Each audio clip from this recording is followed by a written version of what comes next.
11 मार्च है। बिहार पुलिस मुख्यालय में 1993 बैच के आईपीएस पदाधिकारी जितेंद्र कुमार ने आज प्रेस वार्ता की है 2 मामले के बारे में। अभी बिहार पुलिस के वह अध्यक्ष है, चयन आयोग के अध्यक्ष है। क्या कह रहे हैं जितेंद्र कुमार वो आप हमारे चैनल पर देखिएगा। लेकिन माननीय मुख्यमंत्री जी और पुलिस मुख्यालय में बैठे जिम्मेदार पदाधिकारी, होली का दिन 2-3 दिन बचा हुआ है। होली जैसा यह महत्वपूर्ण पर्व है, कहीं कोई तरह की वारदात घटना ना घटे, इसको लेकर पुलिस गश्ती और अन्य गंभीर मामले में पुलिस मुख्यालय को समीक्षा करनी चाहिए। होली का महत्वपूर्ण पर्व है, इसको लेकर डीजीपी साहब क्या निर्देश दिया गया है पुलिस हेडक्वार्टर से, जो परिस्थितियां बन रही है जिले में एसपी घटना की जानकारी नहीं देते हैं। ये क्या हो रहा है? एक से एक आईपीएस पदाधिकारी को मैंने देखा, बड़ी से बड़ी घटना घट रही है, लेकिन जो ग्रुप बना है उसमें घटना की जानकारी पत्रकार को नहीं मिल रही है। जो खबर छपनी चाहिए वो नहीं छप रही है, जो छपनी नहीं चाहिए वो छप रही है। सब कुछ उलटफेर हो रहा है। एक दिन के बाद घटना की जानकारी दी जा रही है। जो हो रहा है वह जो वर्तमान परिस्थितियां हैं वह हित में नहीं हो रहा है, बिहार के हित में नहीं जा रहा है। तो जो बातें हैं, जो सच्चाई है वो हम दिखाने का काम करते हैं। मैं भागलपुर से दीपक नौरंगी। नमस्कार सभी को। आज की इस स्पेशल प्रेस वार्ता में आप सभी लोगों का स्वागत है। ये प्रेस वार्ता 2 विषयों पर के लिए आयोजित की गई है, तो मैं एक एक करके जो है उस पर चलूंगा। पहला है हमारा जो विज्ञापन प्रकाशित हुआ था 1/2023 सिपाहियों के 21,391 पदों की, तो उसकी शारीरिक दक्षता परीक्षा हम लोगों ने कल संपन्न की है जो है उसके, तो उसके बारे में मैं थोड़ा सा आप लोगों को आपके माध्यम से जो है सभी को जो है ब्रीफ करना चाहूंगा। ये पेट की परीक्षा 9 दिसंबर 2024 से 10 मार्च 2025 तक हम लोगों ने शहीद राजेंद्र प्रसाद सिंह राजकीय उच्च विद्यालय, तो ये पटना हाई स्कूल के नाम से जाना जाता है, गर्दनीबाग में आयोजित। इस परीक्षा के आयोजन के लिए परिषद ने व्यापक व्यवस्थाएं की।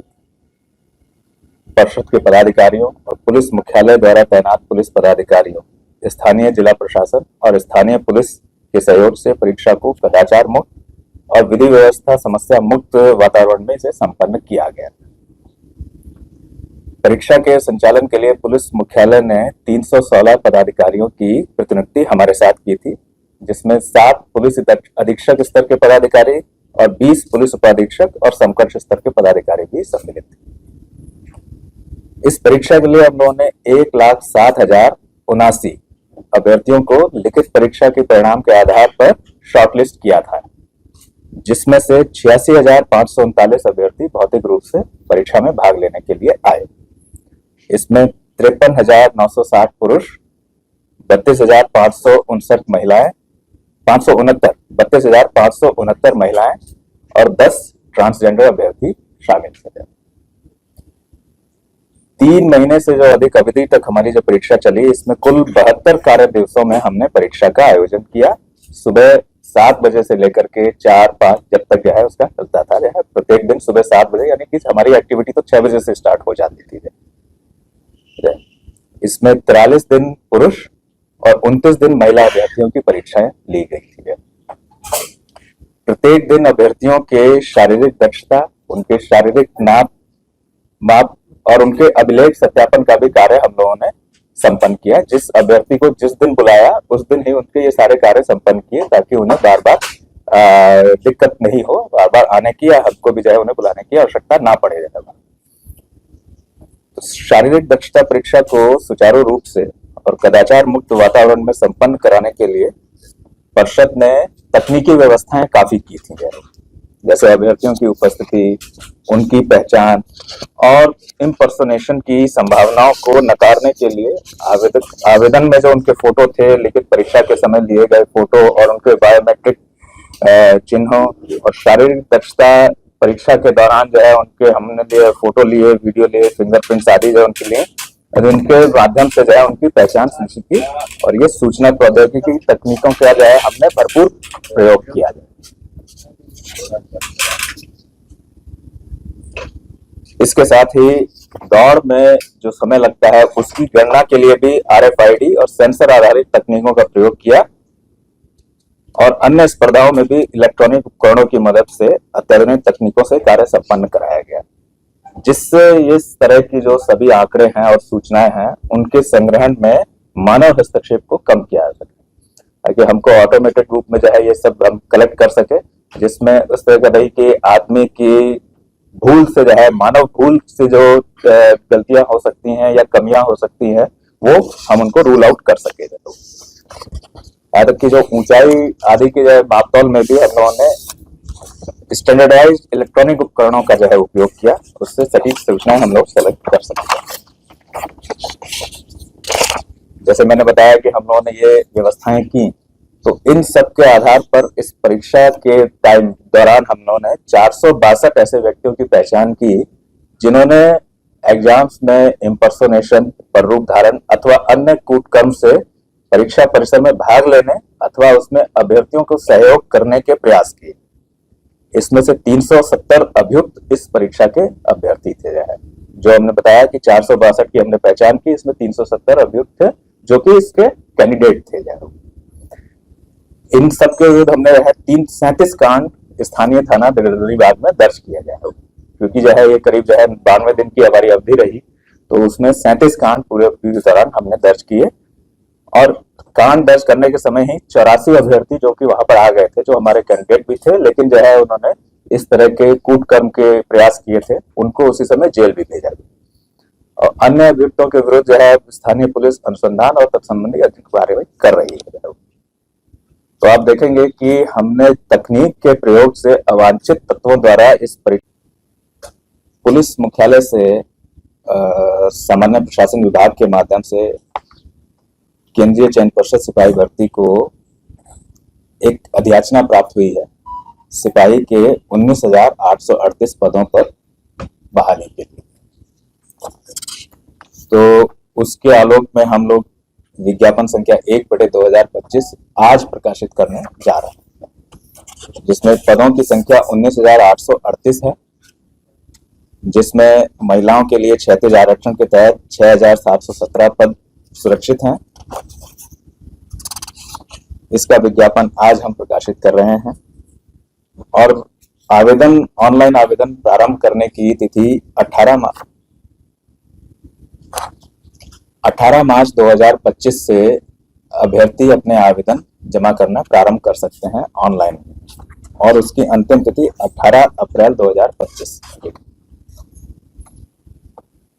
आपके माध्यम से जो हम सभी जो हमारे प्रोस्पेक्टिव अभ्यर्थी हैं और उनके अभिभावक हैं उनको ये सुझाव देते हैं कि विज्ञापन बहुत डिटेल में है, उसमें प्रकाशित सभी आवश्यक निर्देशों का वो भली भांति अध्ययन कर लें, ताकि अभ्यर्थियों को आवेदन भरने में कोई कठिनाई नहीं हो जाए। डिटेल्ड है और सब चीजें उसमें दी गई हैं, तो इसलिए उसका अध्ययन जो है वो भली भांति कर ले जाए, क्योंकि ऑनलाइन आवेदन पत्र में अगर गलत या अपूर्ण सूचनाएं वे भरते हैं तो उस पर आवेदन पत्र अस्वीकृत हो सकता है।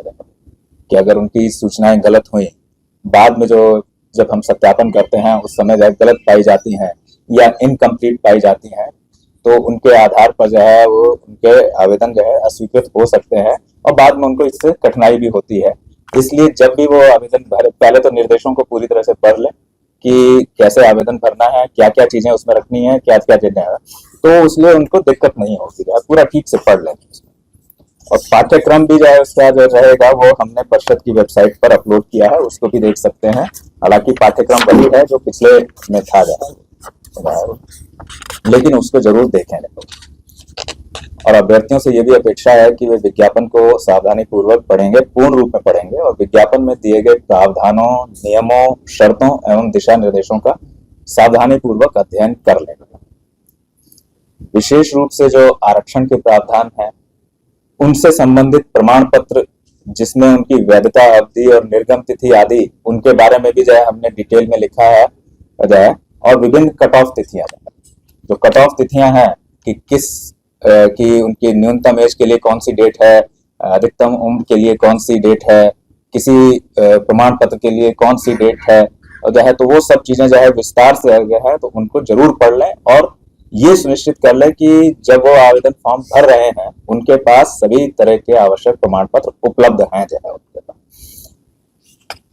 ये फायदा इसका जो है ये होगा कि बाद में उन्हें किसी दिक्कत का सामना नहीं करना पड़ेगा कि हमने यदि किसी प्रमाण पत्र के लिए कट ऑफ डेट दी हुई है कि इस डेट तक का निर्गत या इस अवधि का प्रमाण पत्र चाहिए, उस अवधि का यदि जो है उनके पास नहीं है तो वे आवेदन भर नहीं सकेंगे। और बाद में यदि जो है आते हैं कि ये जो है नहीं था तो वो उस अवधि के बाद का या उससे पहले का या जो भी जो है या जो हमने डेट प्रिस्क्राइब की है उसके बाद का जो है वो लाते हैं तो वो संभवतः मान्य नहीं हो पाएगा। तो इसलिए जो है ये ध्यान रखें कि कट ऑफ तिथियां आदि और आरक्षण के प्रावधान, कौन एलिजिबल है और कौन नहीं है आरक्षण के लिए एलिजिबल, और किस तरह के प्रमाण पत्र किस तरह की अवधि के किस स्तर से निर्गत जो है ही मान्य होंगे, तो वो सब जो है वो विस्तार से अंकित है, उनको डिटेल में पढ़े जाए। वो कि चयन प्रक्रिया के विभिन्न चरणों से संबंधित तैयारियां अभी से प्रारंभ कर लें। जो सीरियस कैंडिडेट्स हैं वो अभी से प्रारंभ कर लें, उससे उनको बाद में दिक्कत नहीं होगी। उनकी तैयारी अभी से जाकर करें। जैसे लिखित में ये पहले जब ये लोग कैंडिडेट एग्जाम फॉर्म भरेंगे तो कितने भरे गए हैं उसके आधार पर हम जो है निर्णय ले पाएंगे कि कब तक जो है हम करा पाएंगे और कब कराएंगे जो है वो। लेकिन हम इसमें फिर से जो है मैं ये कहूंगा कि हम उतना ही समय लेंगे जितना हमको सब तैयारियों आदि के लिए आवश्यक पड़ता है उसमें लेंगे। लेकिन अभी इसके लिए भी हम जो है समय सीमा या उसके जो है समय सारणी निर्धारित करके बताना संभव नहीं है, क्योंकि कैंडिडेट कितने होंगे उसके आधार पर हम जो है कितने सेंटर की आवश्यकता होगी, कितने दिन की आवश्यकता होगी, वो जो है तब निर्णय ले पाएंगे। सर, बड़ी संख्या में देखिए जब आवेदन भरने की जो स्टार्ट होगा तो हमारे जो है हेल्पलाइन उसके लिए जो है रहती है, वो उनको जो है मदद उपलब्ध कराती है। हाँ वो रहेगी।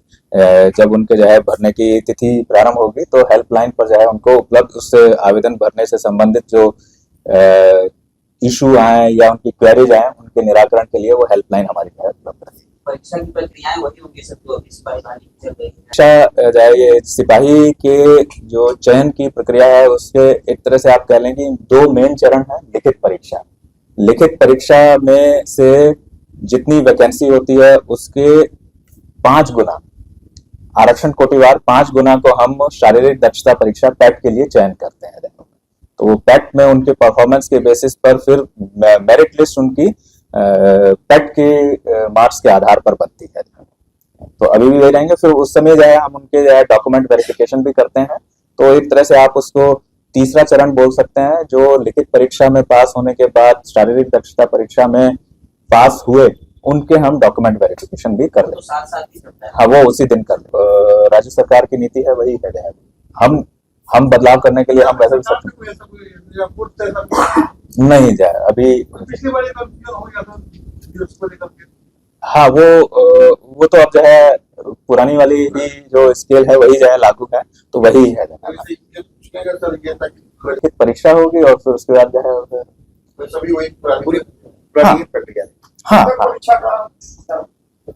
जब कैंडिडेट फॉर्म भर लेंगे और हम आकलन कर लेंगे कि कितने कैंडिडेट्स हमारे पास से सबसे ज्यादा रहे या क्या जाए, ये कहना देखिए जो है सामान्यतः आप यूं समझें कि जैसे जैसे जो आए तो जहां जहां से रहे उसी प्रोपोर्शनेट में आप समझें कि वैसे होंगे। लेकिन हमने अभी इस पर जो है कोई स्टडी नहीं की है। और तो मैं जो इन्होंने जैसे कहा कि संक्षेप में जो है बस 2-3 बातें बता दें, ठीक है, कि करीब 92 दिन हमारी जो है ये कार्यवाही चली, जिसमें 43 दिन पुरुष और 29 दिन महिला अभ्यर्थियों के जो है हमने टेस्ट लिए थे।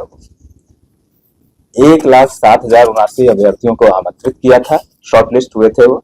तो उसमें से 86,539 अभ्यर्थी आए, जिसमें 53,960 पुरुष थे, 32,569 महिलाएं और 10 ट्रांसजेंडर अभ्यर्थी थे। पद रूप धारण आदि के प्रयासों के लिए जो है 462 व्यक्तियों की हमने पहचान की, जिसमें 370 हमारे कैंडिडेट्स थे। इनके विरुद्ध 37 कांड हमने दर्ज किए हैं और 84 अभ्यर्थियों को उसी समय जो है जो वहां पर आए थे वहां से जेल भेजा गया है। ये केस गर्दनीबाग थाना में जो है दर्ज किया गया है। ये संक्षेप में जो है हमारा बाकी 372 का क्या गिरफ्तारी? मैंने बताया था कि उनके विरुद्ध अभी कार्य, क्योंकि ये तो वो व्यक्ति थे जो हमारे, ये तो अभी केस के एक्चुअल स्टेटस का मुझे वो नहीं है।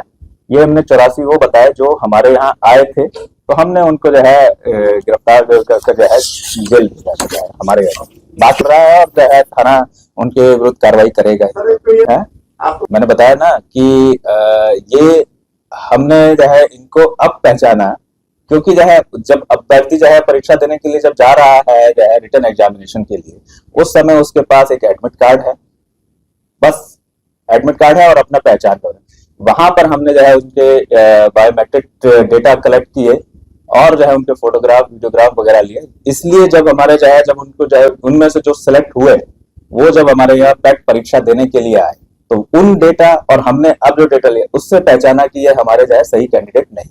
ये एक तरह से आप कहिए ये हमारे सिस्टम की टेक्निक का जो है ये अंग था कि हम उनको यहाँ पर पकड़ सकते। सेकंड स्टेज में हाँ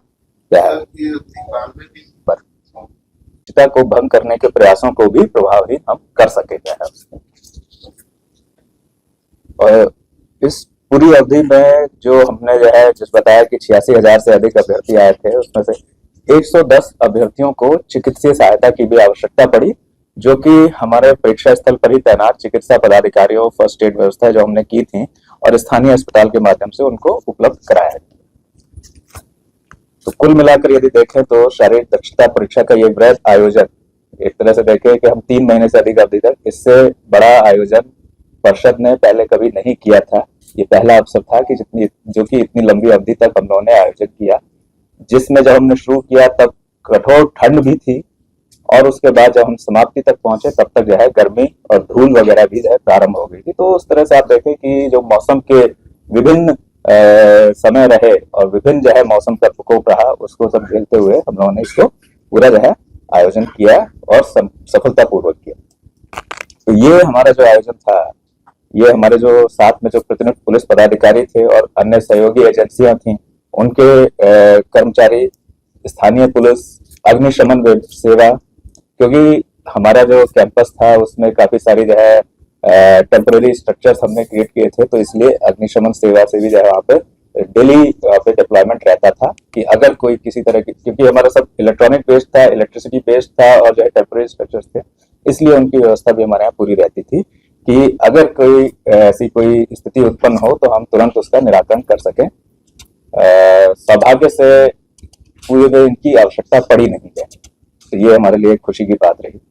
और नगर निगम प्रशासन, क्योंकि हमारी सारी सफाई वगैरह सब चीज देखना, ये भी जो है हमको जो है पूरे समय तक तैयार रखना था, तो उसके लिए भी जो है नगर निगम प्रशासन और सबसे महत्वपूर्ण हमारे जो अभ्यर्थी थे और उनके अभिभावक, क्योंकि रोज जो है वहां पर अभ्यर्थी आते थे और उनके अभिभावक भी बाहर रहते थे, तो उनके सहयोग से हम इनको सफलतापूर्वक संपन्न कर सके।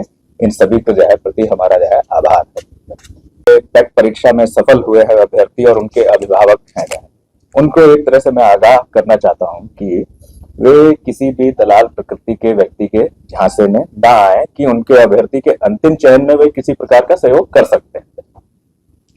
ये उनके द्वारा जो है अवैध धन उगाही का एक माध्यम हो सकता है, वे उसके झांसे में बिल्कुल नहीं आए। अगर उसके जो है बात पर विश्वास कर लेते हैं या कोई जाते हैं, तो ऐसे जो भोले भाले अभ्यर्थी है या उनके अभिभावक इसमें फंस सकते हैं और अपनी मेहनत की कमाई से जो है वो हाथ धो सकते हैं, और साथ में जो है ये भी हो सकता है कि वे कानूनी कार्रवाई के भी भागी हो जाएगा। जैसे हम लोगों ने लिखित परीक्षा और फिर उसके बाद शारीरिक दक्षता परीक्षा कदाचार मुक्त वातावरण में संपन्न की है, उसी तरह से शेष कार्रवाई जो हमारी बच गई है अब उसे भी हम उसी प्रकार से जो है शुचितापूर्ण वातावरण में संपन्न कराएंगे। और इसका जो है न सिर्फ आश्वासन बल्कि हम गारंटी भी देते हैं। इसलिए जो अभ्यर्थी हैं और उनके अभिभावक हैं, किसी भी प्रकार के झांसे में बिल्कुल किसी के भी नहीं आए जाए, ये हमारा जो है उनको सुझाव भी होगा और उनसे अनुरोध भी होगा जो है वो। और जो सिलेक्शन फाइनली जब सेलेक्ट होंगे तो उनके सिलेक्शन का आधार प्योरली उन्होंने जो टेट में उनका प्रदर्शन रहा, जिसके आधार पर उनको जो अंक मिलेंगे वही रहेगा, यानी कि मेधा ही उसका आधार रहेगी और कोई दूसरा उसका आधार नहीं होगा, और जो है ये जो है सभी ध्यान रखें। और इसी तरह से यदि कोई व्यक्ति किसी अभ्यर्थियों से इस प्रकार से संपर्क करता है, इस तरह की जैसे मैंने बात की दलाल है, या फिर अथवा ये कहकर के परिषद के प्रतिनिधि के रूप में संपर्क करने का प्रयास करता है, तो ऐसे तत्वों की सूचना वो जो है स्थानीय थाना को भी दें, साइबर थाना को दें और आर्थिक अपराध इकाई वगैरह को भी दें, जो है वो जहां से उनके विरुद्ध अच्छी कार्रवाई की जाएगी। तो फाइनली मैं ये कहूंगा कि हमारी जो केंद्रीय चयन पर्षद सिपाही भर्ती है, ये कदाचार मुक्त, शुचितापूर्ण और भ्रष्टाचार मुक्त वातावरण में चयन प्रक्रिया संपन्न कराने के लिए कटिबद्ध है। ये हमारा था जो है मोरल ओवरव्यू जो हमने आपकी परीक्षा अभी का ये इलेक्ट्रॉनिक तंत्र और आईटी बेस्ड जो हमने सिस्टम बनाया, ये उसकी ही स्ट्रेंथ थी कि हमने उनको अब पकड़ लिया जाए। ये एक तरह से आप कह लें कि ये हमारा ही उसका व्यवस्था का ही एक पार्ट था। जो पकड़े गए हैं सर और जो नहीं, जो आइडेंटिफाई हुए हैं उनके विरुद्ध जो है हम केस तो दम के दर्ज हो ही गए हैं, जो है तो केस हो गए हैं, तो उनके विरुद्ध कानूनी कार्रवाई तो चली रही है। एडमिनिस्ट्रेटिव एक्शन उन पर जो है क्या लेना है, ये बोर्ड की बैठक में हम लोग निर्णय लेंगे कि उनके विरुद्ध हम क्या करें। इस परीक्षा में जो ये 1/23 थी, उसके कैंडिडेटर से तो जो है उनको जो है निष्कासित किया ही जाएगा। भविष्य के लिए क्या होना है वो जो है हम हमारे अपने प्रावधानों के आधार पर जो है उस पर निर्णय लेंगे, लेकिन इसमें जो है वो उनका कैंडिडेचर कैंसिल होगा। इसका जो आपने कहा ये आप बहुत ही व्यवहारिक नहीं है इसको करना। हम अभी इसीलिए मैंने कहा कि हम अभी टाइम फ्रेम आपको देने के लिए है, लेकिन इसको हम जल्द से जल्द करने का पूरा करने का प्रयास करेंगे, लेकिन किस समय वह होगा वो अभी बताना संभव है। उसको अभी हम छात्र सिलेक्शन का आधार, मेधा सूची का आधार है। पुलिस मुख्यालय में 1993 बैच के आईपीएस जितेंद्र कुमार ने की प्रेस वार्ता कर दी जानकारी। मुख्यमंत्री जी, होली का पर्व है, विधि व्यवस्था की स्थिति बेहतर बनी रहे, पुलिस गश्ती पर ध्यान देना चाहिए। होली के पर्व को लेकर पुलिस मुख्यालय को अपने स्तर से दिशा निर्देश जारी करना चाहिए। बिहार के कई जिले में तैनात एसपी घटना की सही जानकारी पत्रकारों को बताने से परहेज कर रहे हैं। डीजीपी साहब, होली में यदि कहीं लापरवाही हुई तो जिले के एसपी को सीधे मुख्यालय बुला लीजिए। त्योहार में यदि कहीं लापरवाही होती है तो सीनियर पुलिस पदाधिकारी को जिम्मेदार माने सरकार। त्योहार में छोटी बड़ी घटना पर भी पुलिस मुख्यालय को रखनी चाहिए अपनी नजर। बिहार पुलिस में सिपाही के 19,838 पदों पर नई भर्ती होगी। महिलाओं के लिए 6,017 पद आरक्षित है। 18 मार्च से 18 अप्रैल तक आवेदन लिए जाएंगे।